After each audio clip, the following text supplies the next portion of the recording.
Hello, I'm Stephen Chapman. Welcome to this week's This Is MediaCity. Now, it's a special one this week because we've joined forces with Prolific North, which, like us, is all about championing talent in the region, except their region is a bit wider than MediaCity because they cover the whole of the north of England and Scotland, which is why in our podcast studio down here, we have got Wise Owl Films, and they're going to be telling us about three of their productions they've got coming out soon.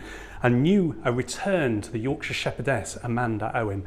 They've also been meeting Bruce Springsteen for an exclusive interview and a special for BBC, which is coming out very soon. We'll be talking about that, producing in the north, showcasing Yorkshire and also the whole of the north of England, and a lot more. All that coming up.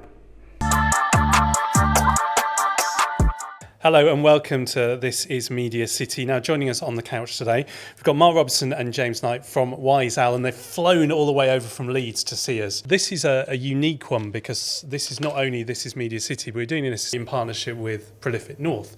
So it means that we can cover a little bit more than just what's happening here, although I know you both have a little bit of a MediaCity background, which we'll get onto in a moment. Before we talk about Wise Owl Films and also your new show that's coming up, what I didn't tell you was coming up because I like to keep it as a surprise.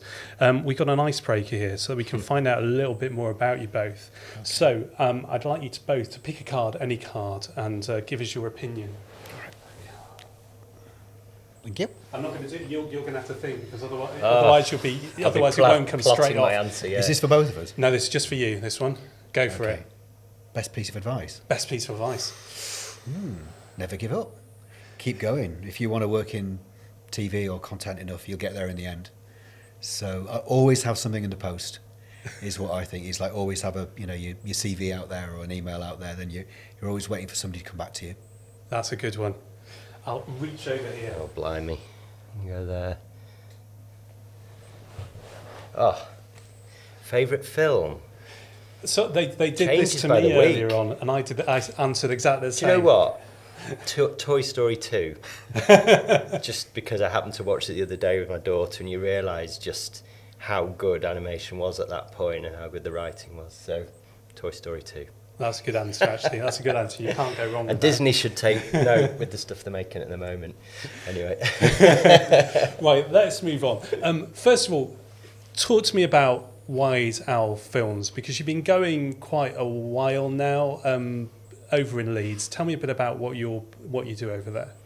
Well, Wise Owl Films started in 2018. We were really lucky in that we started around the same time that Channel 4 announced Leeds as the centre for their new headquarters. So it was kind of fate, really. We've been really lucky to make quite a few Channel 4 projects since 2018 as well. So the timing was great. And I'm ex-ITV. James is ex-ITV Studios as well. So I just sort of slowly brought over some of my ex-colleagues from ITV in Salford and in Leeds and in London as well to form this new factual, unscripted company, making mixture of documentaries and fly on the wall and music documentaries that we love making as well. So yeah, it's been a real roller coaster ride. That was only a year before the pandemic started, really. We were fortunate in that we were part of Lime Pictures, which is part of All 3 Media. So I think that to have that backing when you're only a year old and you're going through a global pandemic, we wouldn't be sat here now if it hadn't been for the backing. But you are part of a big old group because All 3 Media, I think, is just enormous. bought out for 1.5 billion, I think, wasn't it? Yeah, so we're basically the Leeds office of Lime Pictures, and that's how it's worked. And how about you? Where's your background is also ITV, is it? Yeah, on and off. I worked my middle sort of years of my career earlier on. Worked in the Granada building in Key Street, the old days, in the old documentary unit there. Back in the time when ITV used to make a lot of shows for other people, National Geographic, Discovery, a lot of international series, which was great as a learning assistant producer and director in those times. And then I've done 5 years at BBC Children's, more recently, working on crazy science shows and kids shows. Awards nominated, weren't you? Yes, a couple of series, yes, stuff with Dick and Dom. But then this is my longest job I've ever had actually in TV, so it there is security out there. I've done 6 years, I think, with Wise Owl now, which is incredible, really, to be in one place. Before we talk about the new shows that are coming out, because you've got a big trio, a hat trick coming out very shortly. You have done some great shows that people know. Guy Garvey from The Vault is one of yours. So you've done a lot of music. So Hacienda, for those of us Media City wise, you did the look back on the Hacienda as well. So you've had some big old music things come through your doors. How did you manage to get those through? Is it a fight to get these kind of big things into Sky Arts, Channel 4 and so on? I did a lot of music documentaries at ITV Studios. I did The Nation's Favourite Brand, where we did ABBA and the Beatles and Elvis, a lot of them, and Queen. And so I already had that CV, if you like, in doing music documentaries. And there was a couple of different things. The first thing with the Guy Garvey series was that where our office is on Kirksall Road in Leeds, we're literally 100 yards from where all of the ITV Studios archive is held. And we all know about the BBC's music collection, Top of the Pops 2, and all the fantastic ways they use it, but nobody was really using the ITV archive in that way as well. So I was able to go to Sky Arts and say, look, they've got all this amazing footage from across the UK, all in one place now, under one ceiling, and it's probably the biggest music archive outside the BBC, and a lot of it's not been seen for 30, 40, 50 years. There's rushes there of things that have never been seen before as well. And that was what sold out to Sky Arts, along, of course, with Guy Garvey, because we all know talent's absolutely key to getting any commissions off these days. And, you know, Guy's a massive part of that series. And that's rolled on all the way through Wise Owl's existence. We've had the Guy Garvey series going on in the background. With the other music documentaries, started with Bob Marley. The BBC wanted to celebrate an anniversary in Marley's story, and they were looking for different ways to do it that felt new. And we'd done a documentary at ITV before, which James had worked on, called When Muhammad Ali Came to Britain. And we always thought that was a really good idea that felt different to something that might get produced in the States that the BBC might just buy in. So telling Bob Marley's story, when Bob Marley came to Britain, and stories whether it was in London or Leeds or whatever, felt like a really British way of taking a global icon and a subject and putting a British spin on it, and that worked. And when something works, they then ask you, what next? Is always the great question that you want to be asked as an executive producer or head of development. And so we're on to our 7th one now, and there's still loads more to do, hopefully. So yeah, sometimes it's about the talent, sometimes it's about just getting a different angle to what's been done before, so you feel like getting a really fresh take on a well-known subject. You did one on Nirvana. The bit that springs out is when they stayed in that London hotel, and they just loved that London hotel. Yeah. And it was they just had this, even though they were all staying in the same room or something. They were all in the same room. It was the start of their career, and we were really lucky that we had Chris' home movie footage as well. And what you're aware about when you're making these music documentaries is they've all got massive fan bases that have seen so many other documentaries about their heroes that you're desperate to tell a part of the story anew. You want to bring them something that they've not heard or seen before. So I think with every When X that we've done, we've had unseen footage or unheard interviews or new interviews revealing new stories. You don't want to just be retelling the same stories again. And I think as well, we're particularly good at finding the lesser known stories around. Anyone can book another A-lister to talk about an A-lister because they'll pour praise onto them in a traditional sort of way. But when you find, I don't know, the guy who works security on the venue and he can tell a story that no one's heard, they're the ones the fans really love to hear, and it's picking them that way. They're not really music documentaries, really, at the end of the day. They're documentaries about musicians, but they're not music documentaries. They're not about producing a record or how they played on the record or whatever. You know, with Bob Marley, it was the story of the 3 kids who kicked a football around after Bob Marley came and played in their assembly, you know, and they kicked a football with them around in the playground, and that's the sort of thing that you remember from the When X's. They're people-shaped documentaries, not music documentaries. I was going to move on to Amanda, Clive and Kids, Our Farm, but as we're on the When X from, Springsteen next. For BBC. Tell us a bit. What can you tell us about that? It's been a joy. These things take time because they have other projects on the go constantly, So you've got to wait your turn and be patient and just be persistent and never give up and hope that your time will come. So we're always balancing quite a few potential when X's, but there always becomes like a key moment or a marketing opportunity or a time when it just feels right for the artists and their management. So Bruce, we started talking to Bruce's management team 3 years before we sat in a room with him in New Jersey to see whether we could make it happen. And it's easier to make it happen when you've got previous ones that they can look at, ABBA or Blondie or Nirvana, and they can see what the finished item is going to look like or what it's going to feel like. So that's how that happened, of sort of years of speaking to management and saying we'd still love to do this. And actually, why I think one of the reasons why it's worked for now is that this is the 50th anniversary of Bruce's first UK concert. He played Hammersmith Odeon in 1975. He thought it was rubbish, didn't he? He thought he was rubbish, and he couldn't watch the documentary as he says. Couldn't watch the concert as he says in our documentary for 30 years. Oh, everybody else thought he was great, but he wasn't happy with his performance at all. So to be able to say to Bruce's management, it's 50 years, this seems like a really good time, was hopefully the thing that clinched it. That is focused around, it's an exclusive interview you've done with him. We went to New Jersey and to Bruce's home, which was a fantastic experience, and did a new interview with Bruce, solely about his time in the UK and his connection with the UK, and which started with the Beatles because he was a big Beatles fan when he was a kid, growing up in New Jersey. And so it went through from how the Brits have influenced him and his music through to his how he wanted to give back something to the UK, and he always felt additional pressure on him when he comes to Britain, just simply because of his love of British bands like the Beatles and the Animals and the Who and the Stones and other groups. Puts extra pressure on him when he comes to the UK because he's going to the land of his musical gods, basically. Newcastle as well. Newcastle, for the Animals, wasn't the it? Animals. As he says in the film, he was and still is a massive fan of the Animals. So yeah, it's amazing the effect of music and how far that can travel from in the 60s from Newcastle upon Tyne to Freehold, New Jersey. Back then, 60 years ago, is amazing.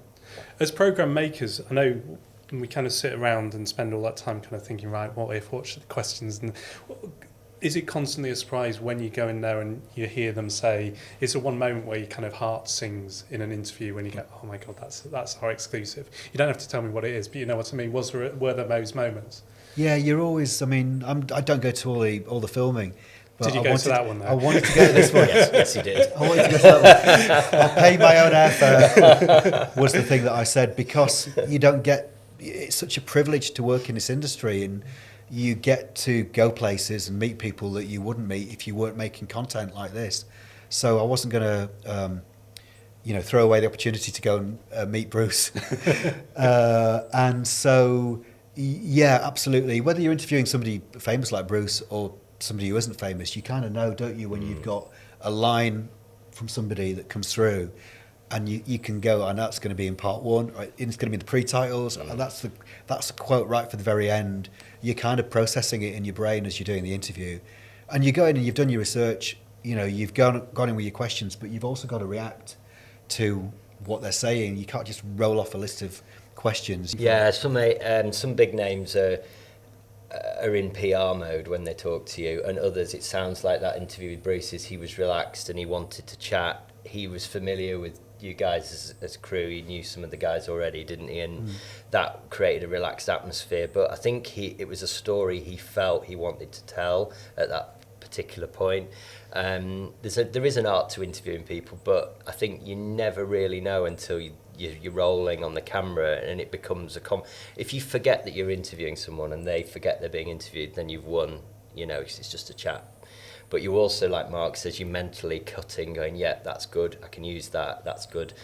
But you're trying not to show that on your face. And the worst thing I always think you can do is look down at your notes, because that, by the point you start, you should be like, I know where we're going here. And you might just glance at the end and go, oh, I need to ask him about that. But hopefully the hour should just disappear and you think, I've got it. But you never know, because when you've had bad ones, you come home and you think, oh no, how are we going to get 3 or 4 answers out of it? But it just is what it is sometimes. Sometimes you never want to meet your heroes, but some of them are just well, awesome, yeah, that's what you said. You were all blown away by it, weren't you? Yeah, it was a great experience. Yeah. And when, as a production company, where I know BBC have announced this now, but they're doing a night around it, aren't they? Did your documentary come first, or did the night followed? Is it? Yeah, right back to Bob Marley, the very first one. There's been a night on BBC Two dedicated to the artist in question. So I think that was quite a new thing at the time. When Bob Marley went out in 2020, I think the BBC Two Saturday night schedule looked different before then.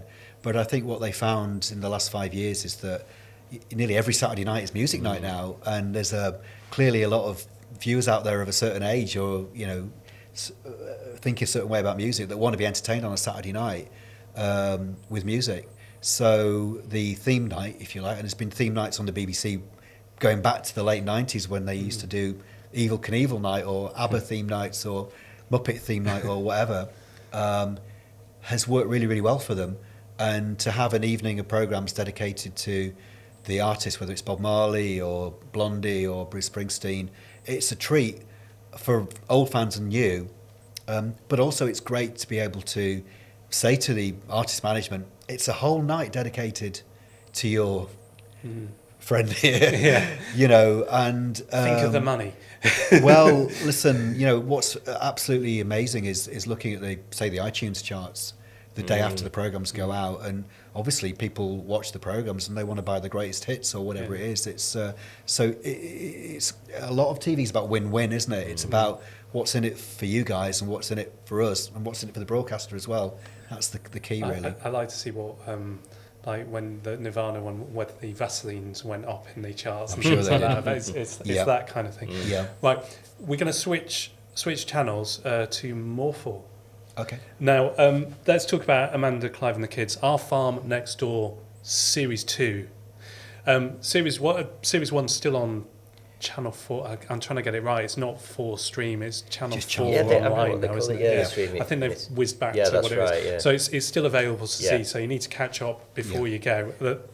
Amanda and her large family, clan, bought a farm down the road in inverted commas in Swaledale, and it wasn't in the best state in the start of season 1. We're kind of moving into electricity and fitting out stage, are we now, or is there worse? Well, is there worse to come? Tell us where the story started and how you got it. Yeah, we have an existing relationship with Amanda and her family, having made a previous series for More4 with her called Amanda Owen's Farming Live. So that was more of a look at farming in Britain today and isolation. Amanda she's a shepherdess, isn't yeah, she? they run a hill farm, her and Clive and the family. So they've got a flock of several thousand sheep who are currently in lamb, actually, so they're all very busy there at the moment. And they're located up in the middle of nowhere in Swaledale, and they're tenant farmers, so they don't own Ravensseat. It's not theirs, so they rent it. So with a large family, they sort of wanted to find a way of cementing their presence in the valley and owning some land, running some farmland, giving the kids somewhere, the ones who want to stay, a place to live and grow up and have their own families. So this property, about a mile or so across the fell from Ravensseat, came up about 2020. I think they bought it just before lockdown. And ever since then, Amanda's had it in her mind that she wants to do it up and bring it up to spec for living for modern life. So we did a series with her where we were touring around other farms, and she got to know us and we got to know her very well. And the opportunity came to sort of pitch some new thoughts to Channel 4. And Amanda and I were talking, and she said, well, look, there's Auntie John, which is the nickname for the new building. She said that could make for a series. So Mark and I got thinking. We developed a taster tape. We did a sizzle. We showed it to our exec at Channel 4, and there was a lot of excitement, because what better than combining this bucolic landscape, a bit of grand designs, with a bit of who do you think you are thrown in. There's some history in there as well. Because she's trying to discover the diary of the person who originally owned it. So it was a bit of a easy win, really, as a commission, wasn't it, in a sense? Because it sort of, we knew the Owens are a very popular family. They had a huge series on Channel 5 for many years. They've got an enormous fan base online. She's very popular on Instagram, and the younger kids are growing up. Reuben and Raven are now celebrities in their own right, you know, the kids. So it was a good fit, and it initially was it a 10 episode commission, wasn't it, initially? And then sort of fate intervened because the actual project became incredibly difficult for them to progress at the speed we originally thought. Well, we got behind pretty quickly, really. I mean, we started filming in the autumn of 2023, and the first thing they wanted to do was put a roof on the farmhouse, on the house. And it's the worst time to do it in the run-up to winter, but they had to do it before winter because there could have been even more damage. It was getting worse. It was already falling in, so they had to do it. But the weather was so bad that winter that by early 2024 we were already months behind schedule, really. And so there wasn't a lot going on building wise because they had to get the roof on, and there's only so many minutes you can dedicate to showing somebody on a roof in terrible conditions. So sort of necessity became the mother of invention, and it was like, well, it was a renovation series, but as James has said, they're a unique family, they're a unique farming family. So we talked to them, and we've got 10 hours here that we need to deliver, and so it really kind of expanded and evolved into much more than just a renovation series. Like James says, there's a social history of Anthony Clarkson, who owned a house, who was the map maker for Swaledale in the 19th century. Then all this is happening while the farming is going on as well, and that's one heck of a job. The weather's extreme up there as well. How did you get cameras there? Because sometimes it's in unpassable roads. Sometimes. Yeah, the production model is. It's quite unusual these days to make documentary like this, because actually what we're doing is we probably, I'm going tomorrow in fact, we go to the farm maybe once a week. We've planned roughly what we're going to be filming, we know which storylines to move on, but we have to take into account weather conditions and practicalities. So I think we've had 2 instances where the road's been inaccessible for us to get over there, and there are other ways in. We get favours off Ruben, he might come in his tractor and we get a lift up, or there might be I don't know, some bits we've approached on foot and everything like that. But the production team, I keep the team very small. We have a DOP, we have an assistant producer on second camera, we have a coordinator, and then maybe me there as well. So it's not like we turn up mob-handed. We're very lean and light, and we've got a very good ongoing relationship with the family in that they will do their best to help us get to them, because actually the more extreme the weather, the more important it is that we're there. Well, that's what I was thinking, because you want the snow. We just cut an episode which was shot at the beginning of this year, I think, wasn't it? Yeah. And the snow was amazing. But we were there for some of it, but we couldn't be there for all of it because they do get cut off quite a lot. So what we did was give Amanda a camera, and quite a lot of the footage that you'll see in that episode and in some of the other ones as well are shot by Amanda and by some of the kids as well. And the footage is extraordinary. It feels, you were just saying earlier about, when you do an interview, you should almost feel like the camera's not there. And when they're filming themselves, the camera's not there, really. It's just them filming themselves like anybody would film a home video. So it feels really intimate and really personal. And originally it was just for like the bad weather, I think, when we couldn't get there. But then they film themselves at Christmas, or they film themselves in the school holidays. So it just adds another extra element to what we've got to play with in the edit. It feels really personal, doesn't it? How nervous is your editor when the footage comes through and he says, right, it's self-shot, right, well, we're going to go. Yeah, there is a bit of that. Well, the more bigger worry is the audio working, because there's usually one of the children has pressed a button somewhere which will make it a bit trickier. But they are a very astute family in that respect. They understand how to tell stories themselves, and I think partly it's because the kids have grown up a little bit on camera. The younger ones don't remember it so much, but the middle kids remember being filmed quite a lot when they were little, and so they take to it very well. They quite like it when we turn up, and we're quite freeform the way we work.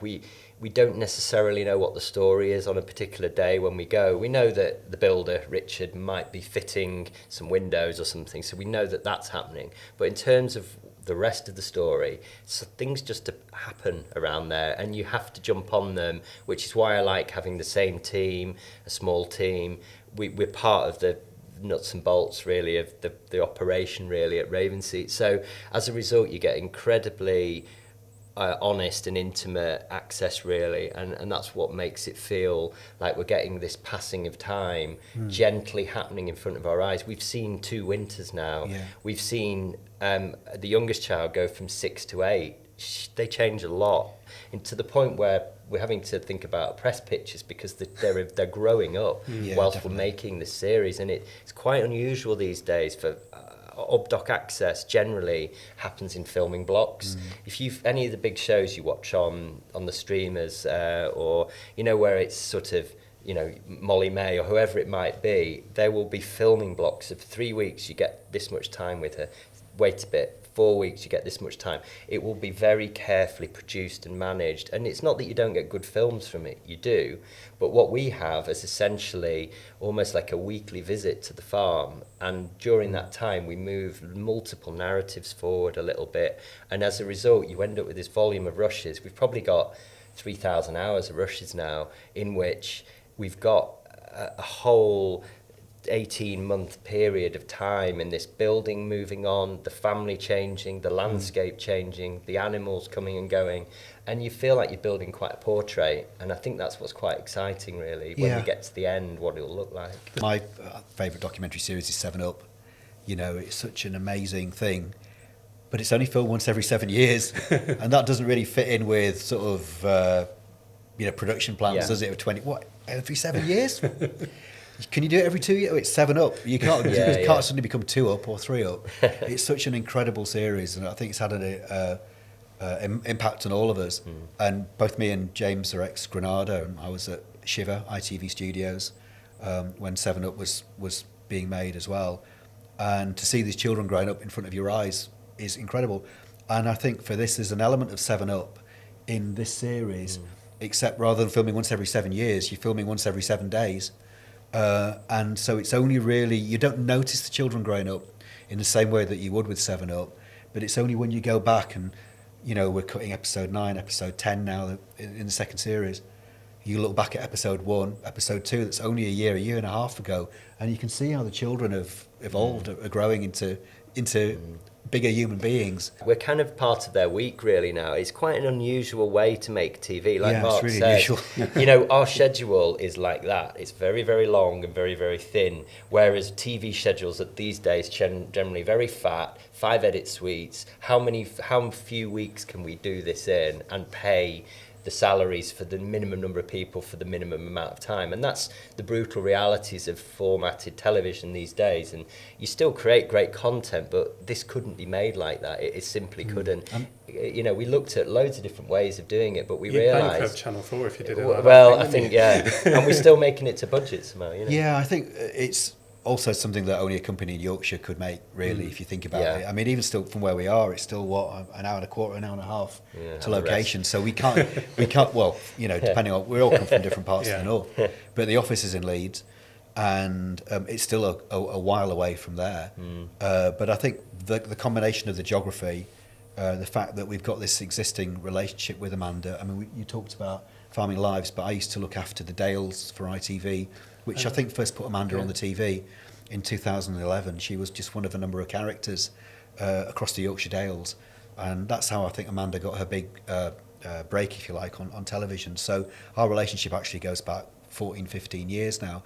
So we've got that element of trust, which you can see as you see the programmes evolve across these 2 series that we filmed so far. You can see, I think, the family kind of relaxing more into it as the relationship builds. So we've got the geography, the relationship with Amanda, the relationship with Channel 4, particularly with us being in Leeds as well.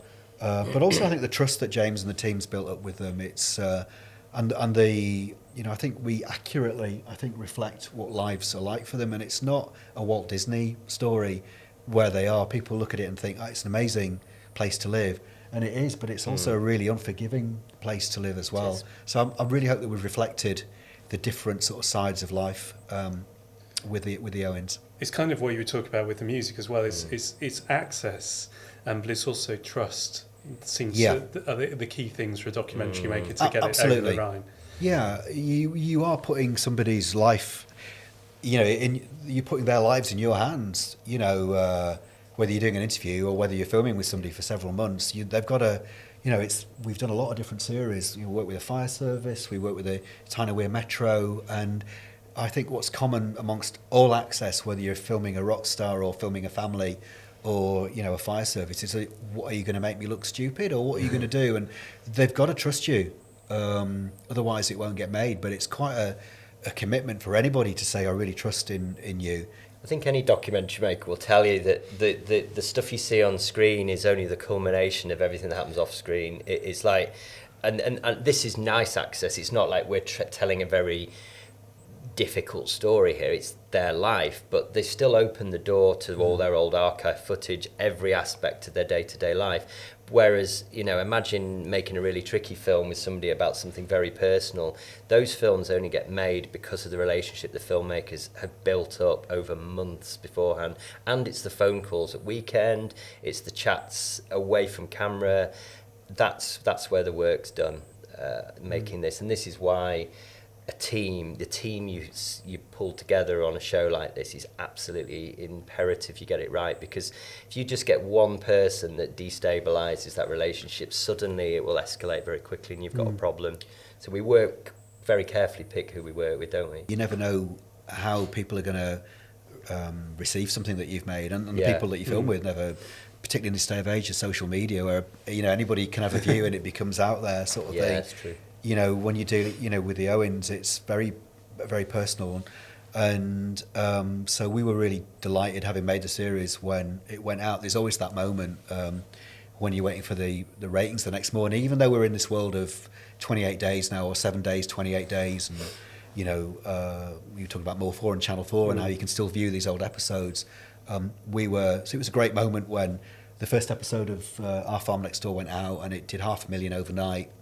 I think 1 million within 7 to 28 days, and each episode's been watched by 1.5 million viewers now. So the days of it just being overnight, I think, have long gone. Yeah, because people don't always want to watch when they're supposed to be watching, and why should they? And they're going to go up again, aren't they? Because you've got Series 2 out, and they will go back and watch. And I think that, and it gave More for their biggest hit of 2024. So after all the hard work that James and the team had put in, that was a really satisfying moment, at least to be able to sit back and go, well, we think it was good, but we're really pleased that the audience have enjoyed it as well. We don't yet have a transmission date as of recording, so hopefully we'll be able to put coming that very soon. Coming very soon. But before we quickly switch channels again, because you've also got a show for Sky Arts with, about the Brontes. When you're working in development, you're always looking at anniversaries, things that pegs that you can tie commissions into. We talked about Bruce Springsteen, and it was his 50th anniversary, and Bob Marley of coming to the UK, and Bob Marley, it was the 40th anniversary, I think, of his death. So it's always helpful when you've got a peg, an anniversary, and obviously it's Bradford City of Culture year 2025. The Brontes are just about Bradford's most sort of well-known export across the world, really, and we wanted to do something a bit different. There's been a lot of documentaries about the Brontes over the years. But with Anita Rani, who is also from Bradford. She's also from Bradford, and that's the point of it, really. Why we went with Anita was that she kind of grew up a stone's throw away from the parsonage at Haworth, and the Brontes were her kind of feminist heroes growing up. And she's listening to, Goldie or the Smiths or whatever, but she's also loving the Brontes, who went on this amazing journey within a very short period of time. So the documentary that Anita's done for Sky Arts is as much autobiographical about her growing up in Bradford. Sometimes being the only Asian family up on the moors, that Emily Bronte was writing about in Wuthering Heights. It feels a very personal documentary. It's not just about the sisters, which you could make a whole series obviously about. It's about Anita's very, very personal connection with the Brontes, and also just how they impacted on her career and her sort of life as a feminist as well. And do we know a date for that yet? It's coming soon. They're all coming soon. Coming soon to Sky Arts, and Yeah, so all three are coming soon. Bruce, Bronte and Amanda and Clive and the kids. If only Amanda had been a B, and then you've got I know. B's there. I know, we're still going through the alphabet. We've only got to B. Looking at your slate, your upcoming slate, just for this, it looks like you're in brilliant form, Whitesale. I think putting the context of the media sector at the moment, are we turning the tide, do you think, or are you just doing very well? You've got Channel 4 in Leeds, you've got well-known names up in Leeds, you've kind of set your stall out there, or do you see light at the end of the tunnel? I think it is a difficult time for everybody at the minute. I think some of the slots that we would have pitched into 5 years ago aren't there anymore on different channels. I think there'll always be money for good content. It doesn't always have to be for your traditional ITV, BBC One, Channel 4 or whatever. And so I think talent's key to that, you know, whether it's Anita or it's Amanda and Clive and the Owens, or whether it's Guy Garvey, or whether it's getting an interview with Bruce Springsteen. That talent really helps you get it across the line. It's a challenging time to be coming into the industry, but I feel there's also more content than there's ever been. You know, it's just that they're not necessarily watching them in the same places that I, or maybe you would have watched them 20, 30 years ago. So I would say to anybody coming in, there's still a massive need for content, but think about what you're watching and where you're watching it, and target those companies as well. So I think it is a optimistic future. I've been in TV 35 years. Every single year has been different. The landscape has changed every single year, and you just have to adapt to it. And I think it's continuing to change. It might be a big change at the moment, but people will always want amazing content. What do you think? Yeah, no, I'd echo that really. I think it's agility of smaller companies is sometimes a benefit as well. I mean, we are fortunate that we have the slight parachute, I guess, of a larger company behind us, but we have to stand on our own 2 feet. You know, our bottom line is still a bottom line at the end of every year, and we've had to think about where we're pitching ideas a lot more kind of efficiently, I suppose. There's the idea of a large development team and a scattergun approach just doesn't work, I don't think, anymore. Even the big indies are now thinking about what their particular niche is and what they're good at, and I think we've definitely established what we're good at, and we're there trying to double down in those areas, really. Has Channel 4 in Leeds helped you? Yeah. It has. I mean, you know, it's been through... We've all been through difficult times, and nobody expected a global pandemic.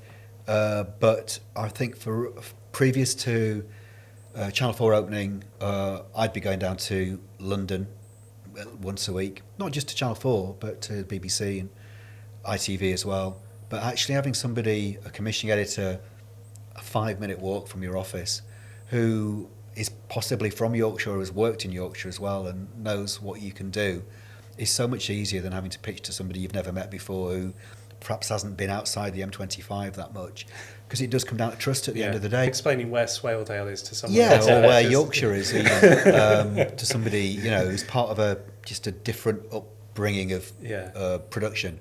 It's undoubtedly helped. I mean, I think they'd be the first to say it hasn't gone exactly as they would have planned, but then nobody knows how it's going to go. So we've certainly, Wise Owl, we've had quite a fair number of Channel 4 commissions, and they've all been quite different as well. And yeah, I mean, Our Farm Next Door is the latest in that, so kind of long may it continue, really. And I know you've worked across the north. You're based still in the northwest. You've come over. Thank you very much to Media City. You've both worked Media City, Newcastle, Leeds, everywhere. Do you think it's kind of one of my final questions? But do you think it's time we stopped siloing the north into Liverpool, Leeds, Manchester, Hull, Newcastle, and we started kind of coming to, because we all have our special skill set. You don't have a Doc 10 Studios, for example, in Leeds. We don't have the filming necessarily that Liverpool can supply. The tech and things in Yorkshire is going great guns. Is it time that we started kind of working together a bit more? Yeah, I was going to say, I think what's vital is that a pool of creative talent stays in the industry up here. I think that's the talent drain's a big topic of discussion at the moment, particularly in the freelance sector, you know, where, you know, PDs and camera operators, etc., are worrying about their future in the industry. And to do that, you need a vibrant creative sector which has to be driven by sort of honeypot sites, and I think MediaCity is one of those, of course. You know, production base. Leeds has got some good production bases. I think the distances are more manageable up here. Like, you know, we work with freelancers from all over the northwest and over into Yorkshire, don't we? Just depending on what project. Generally, we sometimes work with people from London, perhaps, but there's a different industry up here, and I think it's better if it's seen as a bit more of a overall successful sector, more homogenous, I guess, rather than this idea that Liverpool does this, Manchester does that, Leeds does this. And I think the more vibrant the freelance pool and the more opportunities there are for people at entry level, the more likely it is to survive, because you want the big broadcasters to commission shows produced and shot up here, and that's going to be tricky if suddenly you haven't got enough people to work on them. And I think that's where the industry is at the moment, and you know, neat why companies like ours hopefully can keep going and keep winning commissions which are shot up here, made by people who live and work up here. And one of our things, because we have this partnership with the University of Salford and we've got graduates, undergraduates here, most of my time is spent talking them off a cliff when people say there's no jobs, there's no future, don't go into television. Can we end on a positive? Is there positive signs out of that? It sounds like you're going great, Guns. Yeah, people will always want to hear stories, won't they? It's just, you know, the way that we watch these stories, the way we see them and where we hear them has changed so much in the last 5 years, let alone the last 25 years, is that you've just got to keep thinking of the future and not how things used to be done, but how things could be done. And whether that's to do with you know, social media, or it's on YouTube, or it's on TikTok, or it's digital in some way, funded in some way. I think that some of the old ways, if you like, the traditional ways of making documentaries, to some extent like we're being given 2 years so far to make a TV series. That feels quite old school in a way, but it's done really well. There's that, but there's not just that. There's lots of other things going on as well. So I think we can be optimistic because people will always want to hear good stories.